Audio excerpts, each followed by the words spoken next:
How did the Great Compression reduce income inequality?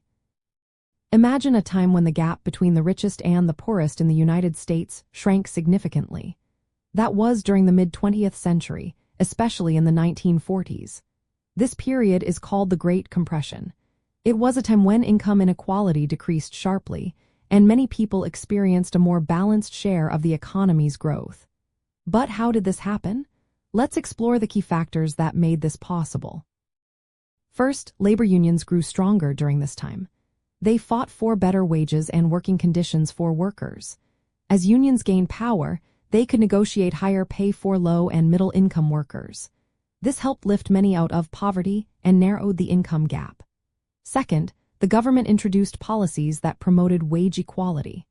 During and after the Great Depression, new laws protected workers and encouraged fair pay. The government also increased taxes on the wealthy, which funded social programs and public services for everyone. Another big factor was the impact of World War II. The war created a huge demand for labor, which pushed wages higher across many industries. Men and women joined the workforce in large numbers, and wages rose for many workers. While inflation was rising during this period, it did not hurt lower-income households as much as it could have. Strong wage growth kept pace with inflation, so workers could still afford basic needs. Inflation during this time played a complex role. Yes, prices went up, but because wages also increased, workers' purchasing power stayed relatively stable. This meant that even though the cost of goods rose, workers earned enough to keep up.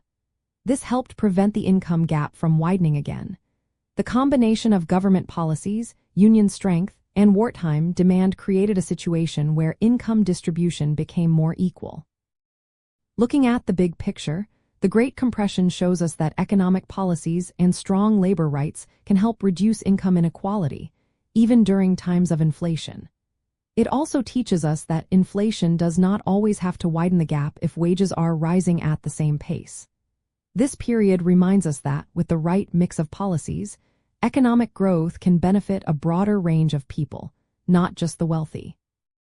Understanding this history can help us think about how to manage income inequality today, especially during times of economic change.